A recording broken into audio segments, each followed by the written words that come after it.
Are you able to share screen?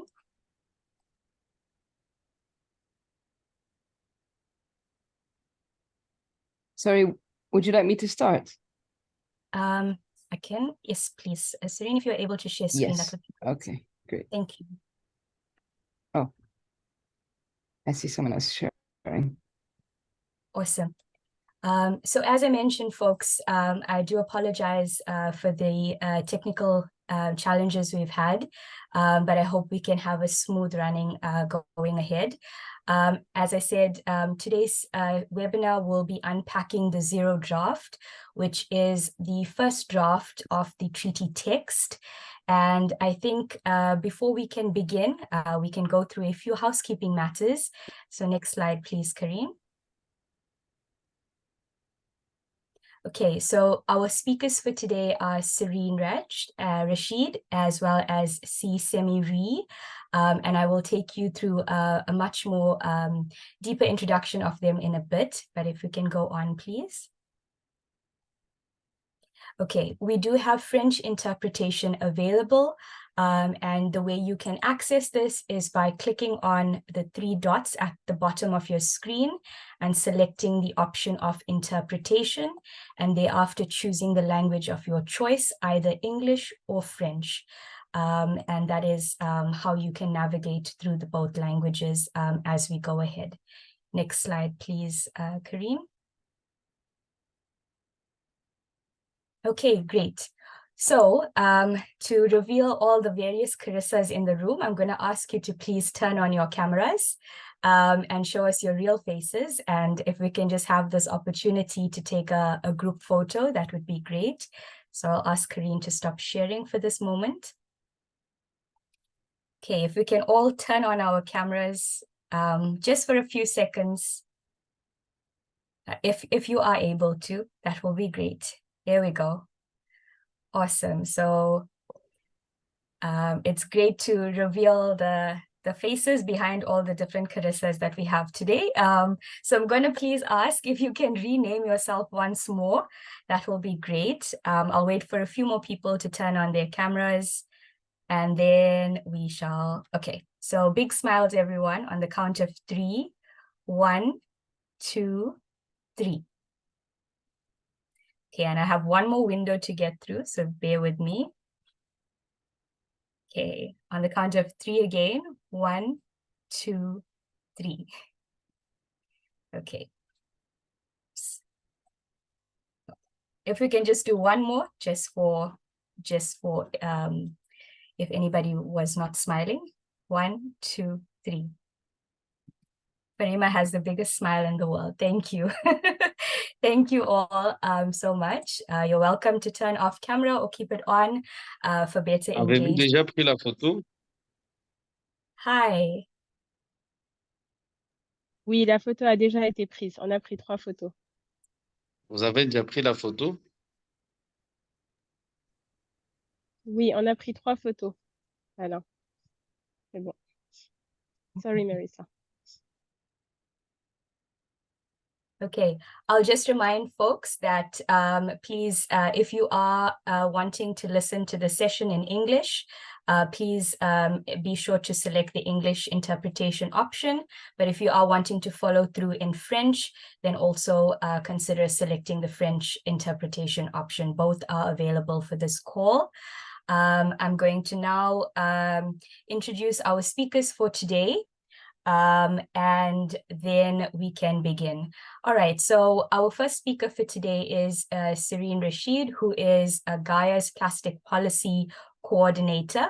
Sirine joined GAIA in 2018 as a consultant to work on the UN Environment Assembly and the Basel Convention before integrating formally into the team in 2022. Previously, she investigated political conflict and human rights violations in the Middle East and North Africa with International Crisis Group and Amnesty International. She holds a master's degree from the University of Cambridge and the School of Oriental and African Studies, and she is based in Berkeley, California. So I'm going to now hand over to Sirine to give us an introduction into the zero draft, why it matters, and GAIA's initial considerations and thoughts and interpretations of the zero draft. So I'll hand over to you, Sirine. Thank you so much for being here with us today. Thank you, Marissa. Merci. I will just, can you see my screen all right? Yes, we can, but it's still Excellent. on the photo at the moment. All right, there we go. So before I begin, since we have someone from Morocco here today, I just want to acknowledge the terrible catastrophe that happened in Morocco, the earthquake, and extend my thoughts and solidarity to the Moroccan people and people in Morocco. And I don't believe we have anyone from Libya, but if we do, the same applies, of course. Thank you. So my name is Sirine Rached, and I've been working at GAIA for 5 years now on this plastic treaty process. And so I'm very excited that we finally have our first draft. So let's get situated. This zero draft is the first official attempt at a text for a new international legal agreement on plastics. So it's based on government inputs so far in the negotiations. And the negotiations opened just under a year ago in Uruguay at the International Negotiating Meeting, or INC1. The drafting of this text was led by the chair of the INC, Ambassador Gustavo Adolfo Mesa Cuadra Velázquez of Peru. He is an experienced diplomat who represented Peru at the UN for the last 10 years. So the mandate for Ambassador Mesa Cuadra to prepare the zero draft was agreed at the second week of negotiations, or INC2, in Paris. And the goal is to have actual text to negotiate, a process where government representatives add, change, or delete text while making ample use of brackets and headers, and hopefully come to an agreement bit by bit, including by narrowing down options they are willing to consider. So this is different than the document that was prepared for the negotiations in Paris, the potential options for elements. As those of you who love the English language will note, potential options is horribly redundant, but that was on purpose to emphasize that the document was not meant to be directly negotiated. And indeed, by the end of that week of negotiations, well, we hadn't made much progress.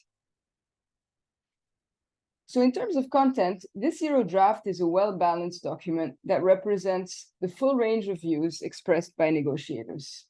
And as such, we believe it should be the basis for negotiations at INC3. This full range includes both strong and weak options on all control measures and means of implementation, from reducing plastic production all the way to finance. It was released in English so far and will be available soon in the 5 other UN languages. So going into the structure and approach of this document, altogether it's a well-written and well-organized logical document where with sections, as you can see here, by type, but more importantly, under each section, you will see different options with a strong option coming first. And there are some placeholders highlighted in yellow here. These are texts that have not yet been written because their content will depend a lot on what is agreed on control measures and means of implementation. So this includes most of the introductory section, from the preamble to the principles and scope, as well as the institutional arrangements and the final provisions.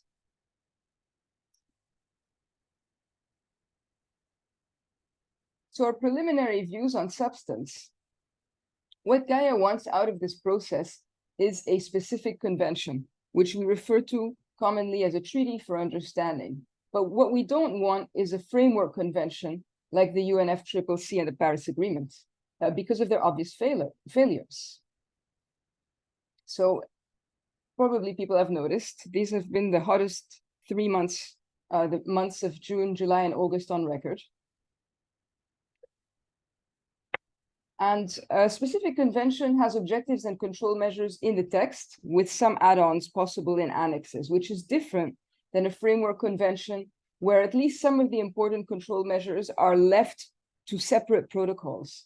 And that really affects the timeliness of the instrument. And we don't have time, we don't have more time to avert an environmental and health catastrophe. And so that's why we want a specific convention. That's one of the main reasons.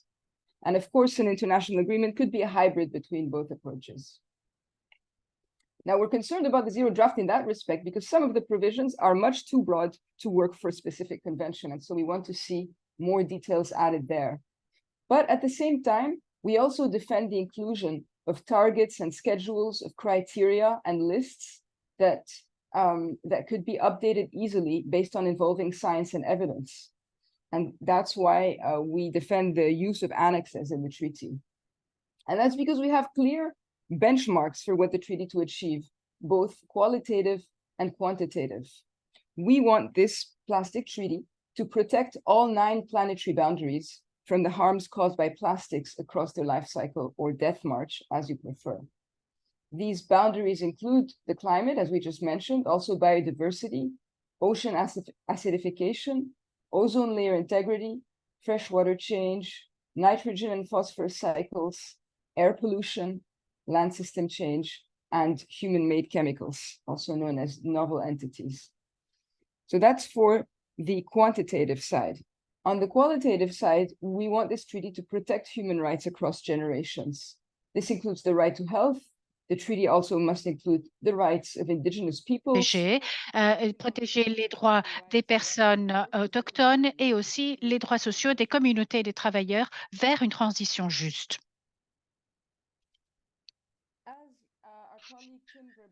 Comme notre collègue a mentionné tout récemment, il a été mentionné qu'au lieu d'un événement la Convention du Nord, en fait, la définition d'avoir un accord qui, en fait, ne s'aligne pas sur les 1,2 degrés Celsius. Et comme on l'a mentionné tantôt, en fait, le projet n'est pas tout à fait achevé et le texte va donc remplacer les espaces. Et bien sûr, il y a des lacunes. Et nous estimons aussi que ces lacunes doivent être relevées dans le texte par les mesures ou les textes ou les parties qui ont déjà été rédigées. Et les notions que je vais souligner dans quelques instants doivent être rendues opérationnelles. Donc, ces lacunes porte sur le manque de référence à la justice environnementale et humaine. Il n'y a aucune référence aux droits autochtones. En fait, on parle de connaissances autochtones, mais ce ne sont pas en fait suffisants. Il ne s'agit pas tout simplement de pouvoir extraire leurs connaissances. Il faut les respecter en tant qu'êtres humains. Et il n'y a aucune référence au concept de... And specifically, there's only one reference to climate change in the whole treaty text, even though we know that plastics are made from fossil fuels predominantly, and that plastics, when they are burnt, release carbon dioxide. There's only 2 references to biodiversity. There's no reference to the 7 other planetary boundaries, which is really concerning. Although we know actually from research from last year from Villarrubia et al. That every single planetary boundary is harmed by plastics. And just last week, a new piece of research was published by Richardson et al. Showing that 6 of the 9 planetary boundaries are already exceeded. Now, another important gap that we have seen is that there's no clear reference to raw materials. But the zero draft must respect the mandate that was given in the UN UNEA Resolution 514 to cover the full life cycle of plastics and clearly mention raw materials rather than vague references to feedstocks that we have at the moment. The reason this is important is it has to be very clear that action upstream from the production of polymers and monomers is within the scope. And we are particularly interested at GAIA to see the removal of subsidies for fossil fuels and other raw materials used to make plastics. We believe that without removing these subsidies that distort the economic dynamics, the market dynamics, it'll not be possible for us to come out of our current plastic overproduction crisis, which we believe is at the root of plastic pollution. Now, we also see some issues in specific sections, which I'll list and not go to in too much detail, but I'm happy to discuss later together. For instance, there's an article on extended producer responsibility, which many of you may have experienced through your national legislation, proposing some harmonized standards, but it makes only mention to recycling and no mention of reuse. But what we want is for the treaty to follow the zero waste hierarchy and clearly prioritize reuse before recycling, including in extended producer responsibility standards. That article also makes no use of waste pickers, which is a big issue because in most countries, the groups that are responsible for collecting recyclable materials, including plastics, who have made the biggest contribution in that regard and taken the most risks in terms of their occupational health as workers, are waste pickers, and they must absolutely be included and integrated and fairly compensated and not excluded from those schemes, as has happened in some countries. Now, in the section on reuse, we are concerned to see, as we saw in other spaces under the Basel Convention, that very strangely, reuse is being limited to the reuse of plastic products. When actually, our study that Break Free from Plastic did with the University of Portsmouth last year shows that environmentally sound and effective reuse must be material agnostic. It means that what matters is the reuse system, and the choice of the specific material for your reusable container must be the best environmental choice for that specific application. So it will depend, the choice of the material will depend, for example, on the distances that have to be covered and on whether that container needs to be used in contexts where, for example, glass would not work because it would shatter, or metal is not suitable because of the chemical interactions between what is contained in the container and the container itself. In the section on waste management, what we see is an absence of clear criteria that define what is good, what is adequate or environmentally sound waste management and what is not. And it's important to note that although the Basel Convention in theory covers waste management, it fails to provide those same clear criteria. So a government today looking at a waste management facility, whether it's a recycling facility or other, doesn't have a clear quantitative standard to assess whether this is environmentally sound or whether this is safe for the health of workers or communities or not. And this is what the treaty should provide in an annex. And we do reject what we have seen in this text several times, which is a blanket support for technological innovation without any conditions. And we know that there have been many older technologies that have been repackaged and presented as shiny new solutions, including pyrolysis and gasification, also known as chemical recycling or plastic to fuel. And so it's very important to have conditions both for existing technologies and any innovations that help governments clearly identify which technologies are safe for the environment and the planetary boundaries and human health and human rights, and which are not. Now, we are concerned that one concept in particular in the draft that we think is problematic, and it's the concept of alternative plastics. So in the text, this term refers to plastics that are bio-based, biodegradable, compostable, or have a higher than average recycled content. And this concept suggests that these plastics are somehow good and they should be scaled up. But we believe at GAIA that the reduction of plastic production must apply to all plastics. And that's also what UNEA Resolution 514 requires, that we look at all plastics across their life cycle because they all produce harm at some point of their life cycle. And so we don't want this to become some sort of loophole where some plastics would not be subject to a production phase down. As we know, harm from plastics happens across the full life cycle, right? So if you look at a bio-based plastic, maybe you might address some of the harms from the upstream phase of the life cycle or the death march, but you don't address the rest. If you're looking at compostable plastics, then you address some of the end-of-life behavior, but again, you don't address the upstream. And also, we're concerned by new research showing that some compostable plastics don't fully compost, and that what is left in the soil actually encourages some fungi populations that produce toxic compounds that put food security and food safety at risk. And we don't need one additional environmental problem to solve that has a direct impact on our safety and our health as humans, obviously with access to food. So I want to end the assessment on a positive note, though. This draft proposes some interesting solutions to some tricky issues to negotiate.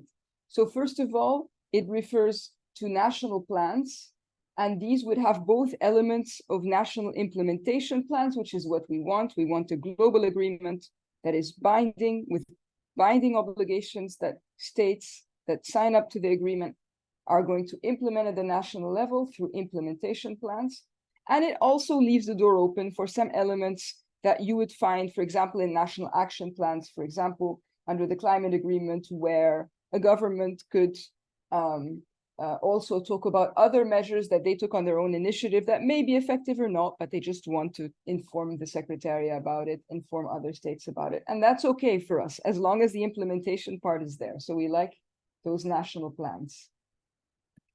And the other part we like is that in thinking about who finance should go to in priority, the draft includes an emphasis for small island developing states and for least developed countries, rather than considering developing countries all together as one uniform group. And we think that is far better. So this is a positive note. And finally, we are happy to see that there's no reference to bankrupt concepts, such as plastic credits in particular. So I'll conclude with my INC3 crystal ball, which I polish every morning. So really, the INC3 scenario note is what gives us a good sense of what to expect. And so the official meeting will start on the 11th of November with a preparatory day to discuss scope, principles, and areas for intercessional work. That means any meetings that governments and possibly, we hope, observers may have between the negotiations in Nairobi INC3 and the negotiations in Canada INC4. Then there will be the traditional regional consultations on the 12th, Sunday, 12th November. And then we will have 7 days for the first time, 7 full days of INC, with probably 5 days of actual negotiations in contact groups, given the opening remarks can be expected to take up a lot of the first day, and the closing day will focus on agreement on the report that describes what happened during that week. But there's a joker. How much time will we waste on rules of procedure? So right now we have provisional rules of procedure that protect countries' right to vote in last resort if there is a blockage in the negotiations, but some countries would like to see that stricken down. All right, I think that's it for me today. Thank you. Thank you so much, Sirine, for that great overview of the Zero Draft and what we can also expect at INC3. And thank you for polishing your crystal ball on the INC every morning. That makes our lives a lot easier to be able to understand some of these very technical concepts. And I think, yeah, just an overall thank you so much for presenting GAIA's preliminary views and what we can be sure to look out for in terms of how this process continues to evolve and change. Thanks, Sirine. So with that note, folks, I will like to move on to our next speaker, Sirine. I'm sorry, Semee. The S's they can catch up with you sometimes, and both are SR. So I would like to move on to Semee, but before that, I am still noticing a few more Carissas with us. So just please, folks, if you can kindly rename yourself, it will really help us a great deal in order to record our attendance for this session.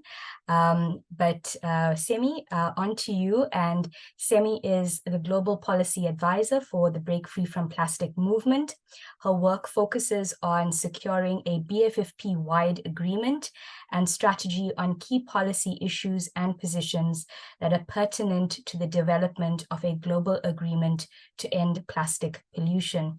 Prior to joining BFFP, Semee was the manager of the international cooperation at Our Sea of East Asia Network.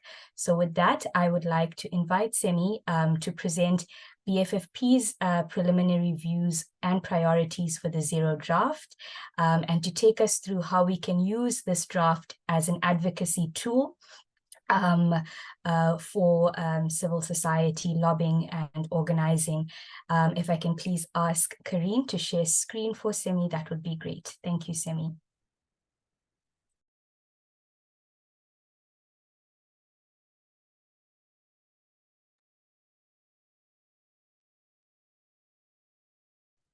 Thank you very much, Marissa. That's an incredibly hard act to follow after Sirine. What a well done job providing us that comprehensive overview of the Zero Draft. Next slide, please. So as Marissa said, my name is Semee and I'm with BFFP. BFFP stands for Break Free from Plastic, and I am very much aware that many of you who are here today are also GAIA members and also BFFP members. So it's a great honor to be with all of you here today. Today I'm going to talk about some of BFFP's priorities regarding the Plastics Treaty and how BFFP as a movement overall is going to approach the Plastics Treaty with the timeline ahead of us. So the overarching goal, really, if there's one main goal for BFFP regarding the Plastics Treaty, it would be to make sure that just transition, Indigenous peoples' rights, and environmental justice that includes economic, social, and environmental implications are of indispensable importance to BFFP, and that they are absolutely and well incorporated into the Plastics Treaty. So that is kind of the overarching goal that we are trying to achieve as we're working towards the Plastics Treaty. Next slide, please. So BFFP has been, really, our power really comes from all of our members. And we have many members who have different capacities and different expertise. And so all of that really kind of powers this movement as we kind of chug along on this road of Plastics Treaty work. And thanks to all of your efforts and our members who are not with us here today, we have identified 8 BFFP priorities that would be of utmost importance, at least for now, provisionally, as we face the Zero Draft and the Plastics Treaty work that lies ahead of us. The first thing is, of course, as Sirine said, in order to end plastic pollution, we need to cap the production. We need to stop this overproduction of plastic that just really is really unfettered at this moment. So absolutely working at the most upstream of upstream stages is our very much of a priority for us. So plastic production reduction, like I said, is really important. And so we need to make sure that this is substantially reduced to protect human and environmental health, as well as human rights for current and future generations, and that this sort of reduction in the production of plastics must have strict reporting mechanisms so that it informs and monitors compliance with these global reduction targets. As Sirine said, it is absolutely vital for us to make sure that this plastic treaty is going to be an international legally binding treaty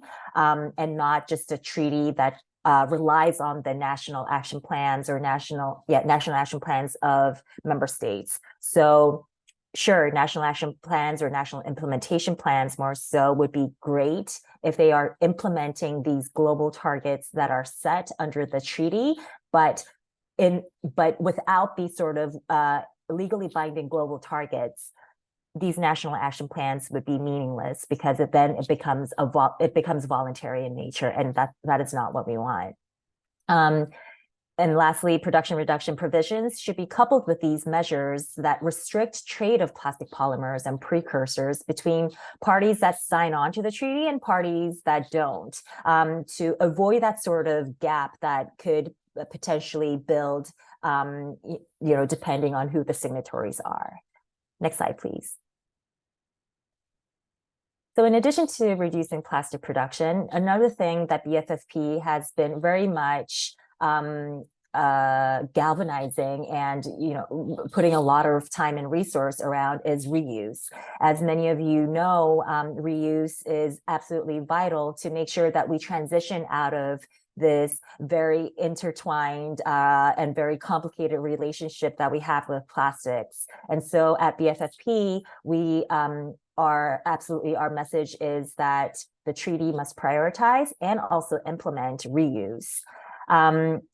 This means that alternative bio-based, biodegradable, and compostable plastics and non-plastic alternatives must be that reuse must be favored over these, and that targets and baseline assessments, along with what needs to be urgently reduced, reused, and repaired, are also needed.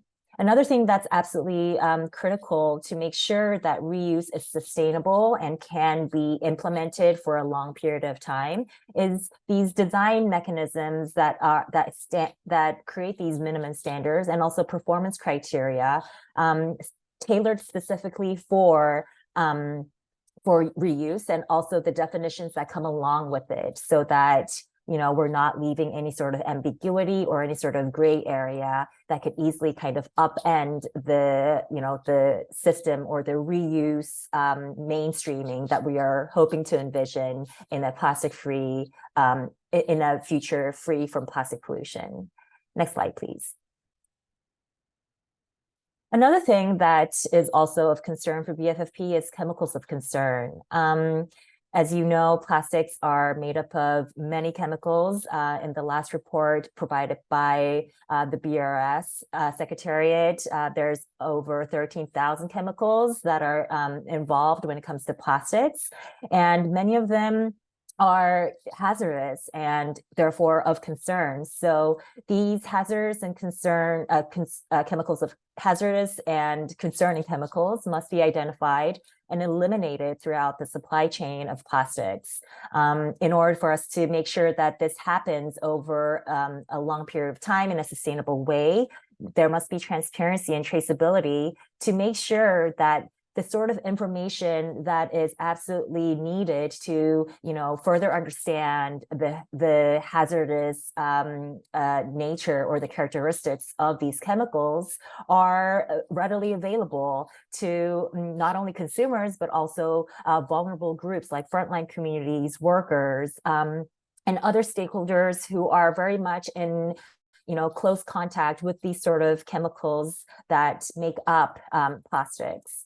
Another thing that we are absolutely championing for is to make sure that these chemicals and groups of chemicals, because oftentimes chemicals, if you ban one chemical and you don't ban another, it kind of becomes like a whack-a-mole situation. So like there's bisphenol A, bisphenol S. That was the whole ordeal about, kind of almost like a warning sign of, if we don't, group these chemicals, it could very much be a whack-a-mole situation, and that's just obviously not effective. So making sure that these chemicals and groups of chemicals and polymers are listed in the future instrument, so that we could better regulate them and make sure that they're not being exported or imported, because if a country is somehow implementing these obligations in their national action plans by saying that they will not be exporting these hazardous chemicals, then that country should also not be importing, and vice versa. So yeah, that's kind of what we're championing for regarding chemicals of concern. Next slide, please. And then, of course, these chemicals make up these sort of plastic products. At BFFP, and as you can see in the zero draft, there is this sort of they're specifically separated and specifically identified this way because, you know, there's chemicals that make up the plastics, like all the precursors, the monomers, the additives, and the adhesives and all of that. And then you've got the plastic products. That's kind of like the ultimate, you know, thing that comes to fruition of the mixture and the chemical cocktail that, you know, gets made. So making sure that we eliminate these sort of problematic and high risk and hazardous products or components or materials is absolutely important, because plastic products can come in a wide variety of different materials or products, everything from like the tiniest of plastic products like microbeads to something that's like really durable and rigid, like you know, plastic shipping containers and whatnot. So in order to kind of provide that sort of broad scope that will you know, that will be applicable to all of these types of different types of products, we need to make sure that the language is also very much broad in nature.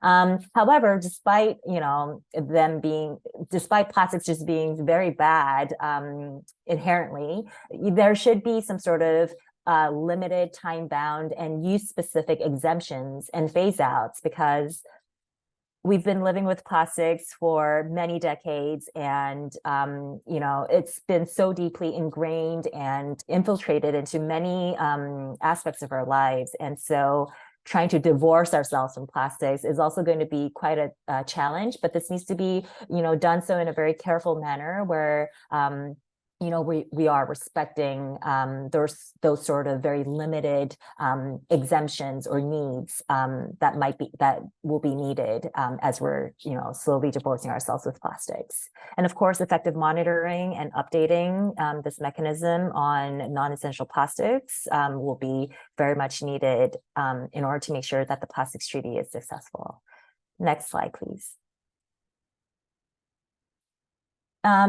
And then there's also microplastics, because anything below the size of 5 millimeter is termed as microplastics. But we also want to make sure that it doesn't,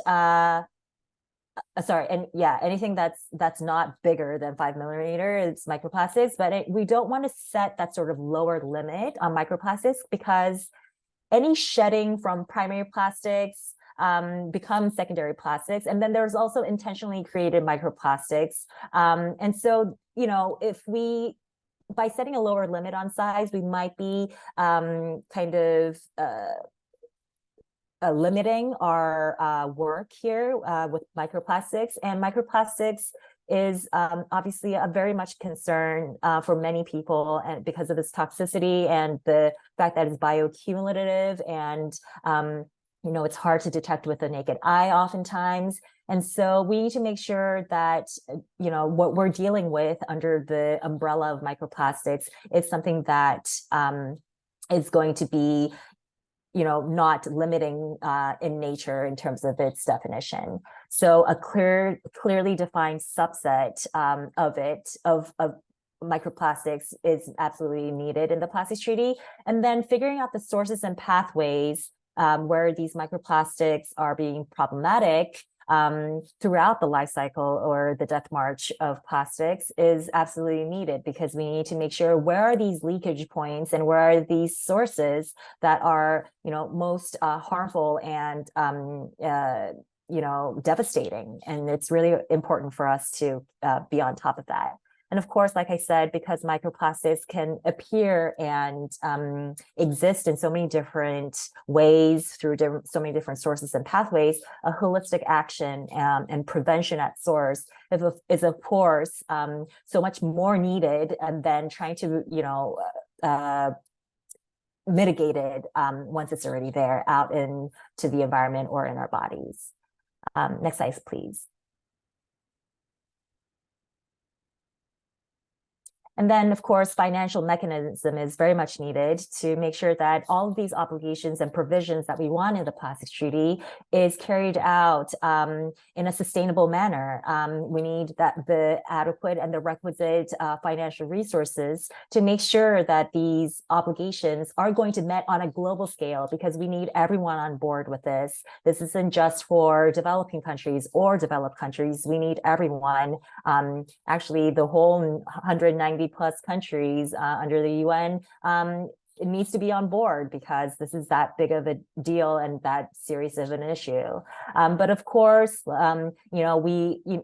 in order for us to approach this from a human rights standpoint, where no one should be left behind to implement these sort of obligations that fall under the treaty, we need to pay particular attention for the small island developing states and least developed countries to make sure that we are providing those sort of financial mechanisms or resources that they very much need in order to carry out those sort of obligations that will be set under the treaty.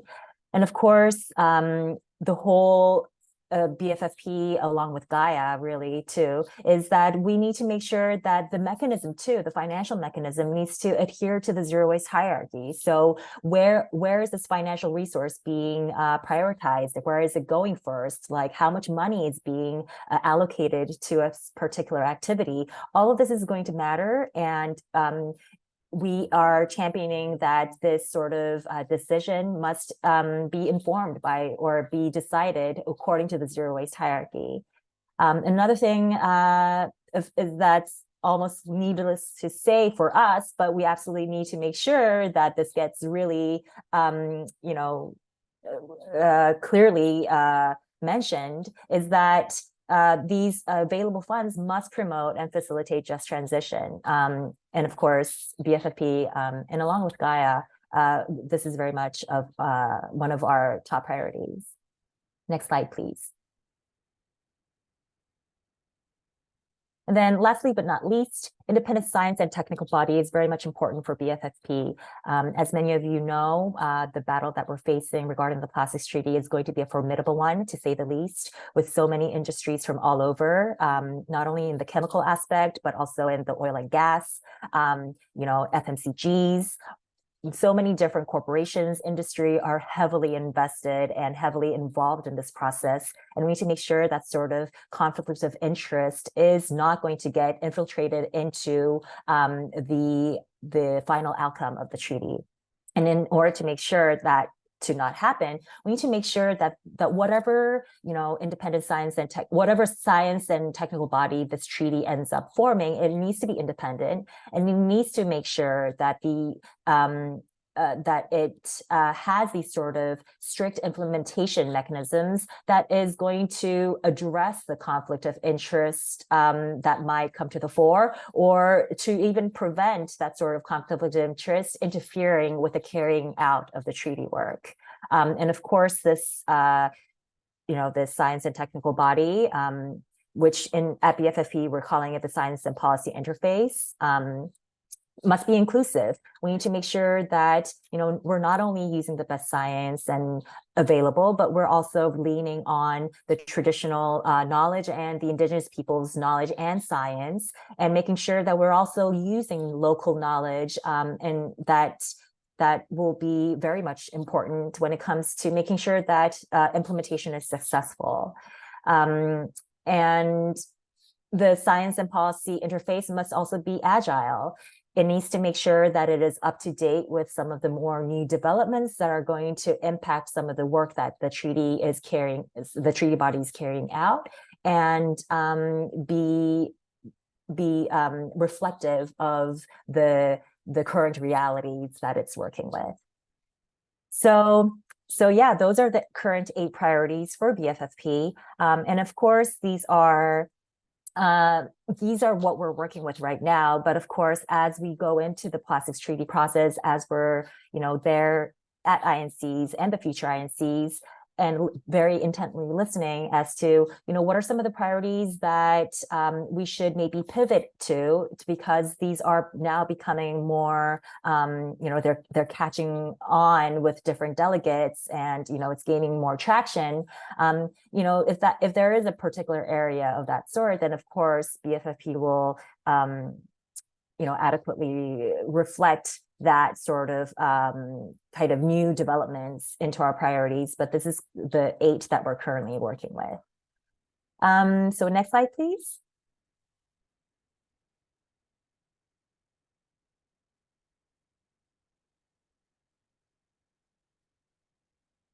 Next slide, please. Thank you. So then this all kind of comes back to what do we do with the zero draft, right? So Sirine has done a very wonderful job of what the zero draft includes and what's GAIA's perspective on it. And I hope that my overview of BFFP's priorities regarding the plastic treaty and the zero draft, now that you know all this, how are you going to use this as an advocacy tool? I think the zero draft, as Sirine said, does a pretty good job laying out all the options for us. It has all the ingredients that we can use to make sure that we have ambitious and a very successful treaty. But I would urge you, in order to make this into an advocacy tool, as you have probably found out for yourself as you're reading the zero draft, some language are clearly not ambitious enough for it to become an ambitious treaty text. But some could potentially be so. So look at those specific languages. These operative verbs that get into the final draft of the treaty are going to be extremely critical and are going to be very important to make sure, like, what are the legal implications, or what are the obligations that the signatories, the parties to the treaty must abide by. And so look at the verbs, look at the adjectives. For instance, if there's a verb, minimize, if there's you need to kind of ask yourself, what are we trying to achieve here? Like, if something, we need to minimize plastic pollution. Okay, so then we need to think about the specificity that needs to come with it, right? Like, what is the threshold that we are advocating for here? What are who are the people that we're thinking of when we're trying to advocate for minimizing? And also adjectives, substantially minimizing. Okay, so substantially means what, and to what degree? You need to kind of unpack some of these verbs and adjectives and adverbs as you're crafting your advocacy tool around some of the options that are going to lead us into an ambitious treaty. And then, of course, compare it with the written submissions that the member states have turned in. They were due on the 15th, and I myself am slowly making my way through them. Some of the languages, some of the words that they're using could be kind of almost a preview into, where their head's at, or what they're going to be probably championing for at INC3.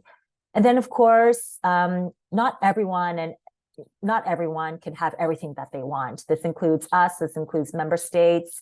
So we need to make sure that we're carefully prioritized. At the end of the day, we want to make sure that we are coming away with this treaty with the priorities, at least the priorities that we really want. And so, if that were to be the case, it'll be great if we could have everything that we want, but if that's not the case, then what are our utmost priorities, our non-negotiables? So figuring out what those are can obviously be a really good advocacy tool because that sets your priorities. And then, of course, in this process, make sure you find your allies and other CSOs in your country or region that you could, forge your ties and build up your solidarity with, to make sure that you're championing for this, similar things, and strength in numbers obviously comes into play for stuff like this. And lastly, messaging needs to be simple but specific, again, because some of the words that you're using, the adjectives that you're using, really do matter. And so yeah, just making sure that you're taking another look at what you're really championing for is going to be really helpful as you create your advocacy tool. And that's it for me. Thank you so much, Semee, for that wonderful presentation and for taking us through BFFP's 8 priorities for the treaty and for the zero draft.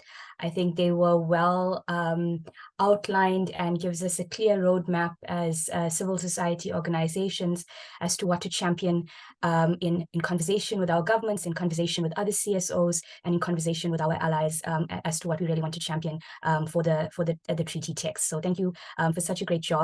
And at this stage, I do know, folks, we are almost 4 minutes to the hour to close on, but I will perhaps ask Rhee if you could just remove the slides, and if there are any questions around what Sirine or Semee have presented, the slide deck together with the recording of this meeting will be made available by latest tomorrow, so you will have access to all of this. But are there any questions? I know some of this material may be new to some of you, but some of you are also veterans in the space. So is there any questions or any comments around this? And maybe I'll just give a minute or two for you to think about something. But if not, I do have a question that that I would like to know. But let me give you all the opportunity.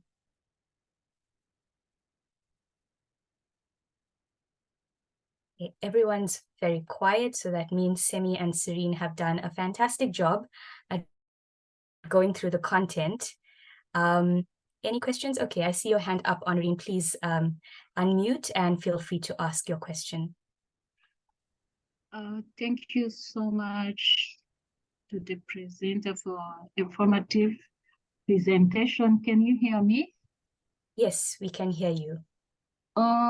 Mine is just a simple question, I just want to know more about it. Semee said that within this global plastic treaty, we need also indigenous knowledge. Apart from the science, there is a need of indigenous knowledge. I would like to know what will be the add value of indigenous knowledge in that process. Thank you. Thanks, Honorine. For some reason, I'm not sure why, but a few people cannot hear you. So I'll just repeat that question. Are you all able to hear me though? Okay, great. Honorine is asking what would be the value of having indigenous knowledge as part of this process. You mentioned semi-science being an important part, but also indigenous knowledge. So if you could share a little bit more with us, and I hope I've captured your question correctly, Honorine. Yeah, absolutely. So indigenous knowledge is absolutely vital to make sure that, anything that's really environmentally oriented or environmental treaties or environmental multilateral instruments really take it into consideration, because they were the original stewards of many of these environmental,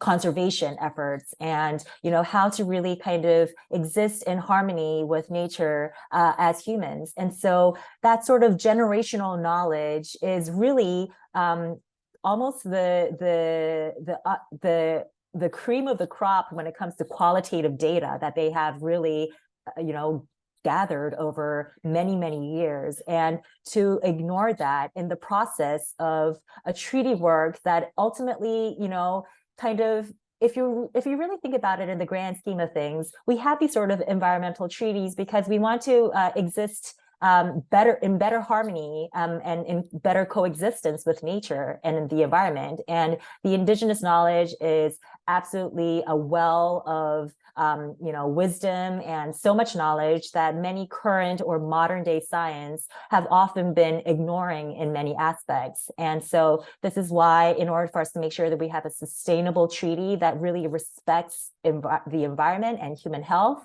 and biodiversity, we need to make sure that we include the indigenous knowledge. Thank you so much, Semee, for that answer. And Honorine, I hope that helped. Sirine, please feel free to chat. I want to add, since I live in California on Ohlone territory, and we have fires right now, and I have my earphones so you don't hear my filter. Science here, conservation science in terms of forest management, has been very colonial, right? So they decided to exclude indigenous peoples from the forested areas where they lived through the creation of wilderness areas. And they decided on a policy of fire suppression, complete suppression of the fires that always happen cyclically in this region. And what they created is first colonial dispossession of indigenous land, and second, worse, much worse wildfires than there were at the time when the indigenous people of this land used to care for it by doing low intensity and very carefully managed preventive fires to remove the fuel for the big fires. And that meant that the sequoias from here kept growing. And since we have had this colonial policy of fire suppression, the fires have gotten worse. So we have very concrete examples of places where indigenous knowledge created much better environmental stewardship than so-called colonial science, right? So we want the best science. It's not that we're anti-science, we're pro-science, but the best science has to decolonize. And, you know, observation is the basis of science, and those who have been observing ecosystems for the longest in their own place are indigenous people. So we absolutely should listen to them first. Thank you so much, Sirine and Semee, for providing that input around the value and the importance of having indigenous knowledge as part of the treaty. It's much appreciated. So we are 2 minutes over time, but if there are any other questions, perhaps we can stay for another 2 or 3 minutes. Just give folks some time to think about a question or two you have in mind.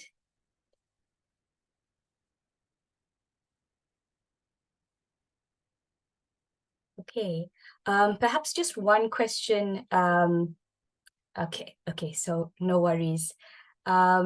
Maybe just one question, if we can quickly, in a few words, how can CSOs communicate their interpretation of the zero draft, considering the different levels of ambition that different countries have? So we have some countries that are not so ambitious and some that are more than others. So as CSOs, how can we basically communicate the preliminary views of the treaty? I don't know who would like to maybe take that. Semee, just in a few words, it doesn't have to be extensive. Yeah, I too also have to jump to another meeting after this, but yeah, so right now it is on all of us to make sure that this treaty is aiming high as possible. If there is one thing that you could, whether the country that you're talking to is an ambitious country or not, you have to make sure that this treaty is only going to be successful if we stop the plastic production that's already being way too much overproduced at the moment. We already produce too much plastics, and the current trajectory is that there's going to be even more. So whether or not a country is ambitious or not, we need to stop the production of plastics, and that needs to come first and foremost in any sort of advocacy that you do with any country. And so that would be the last thing that I leave with all of you. And thank you so much for having me here. And I look forward to engaging with all of you more later on in the future. Thank you so much, Semee. Much appreciated. I think that was a very strong message to end this call and this webinar on. I do note a question from Jacob. Jacob, if it's okay, we will take your question offline and get either Semee or Sirine to respond to that question offline, as both of them have to attend another call. So thank you so much, everyone, for joining this session. We will have part 3 of this webinar series. And that will be around finance and the Global Plastics Treaty. So for all the finance nerds and the ones that like to crunch numbers, be sure to join us for that webinar. It will be on the 28th of September, which is next week, Thursday. And we will be in touch with more information around this. So look out in your emails for this. And I do apologize for any of the technical glitches that we experienced at the beginning of this call. But thank you all so much for making this possible. We'll be in touch with the recording as well as the slides from today's session. Thank you, everyone, and have a good rest of your day.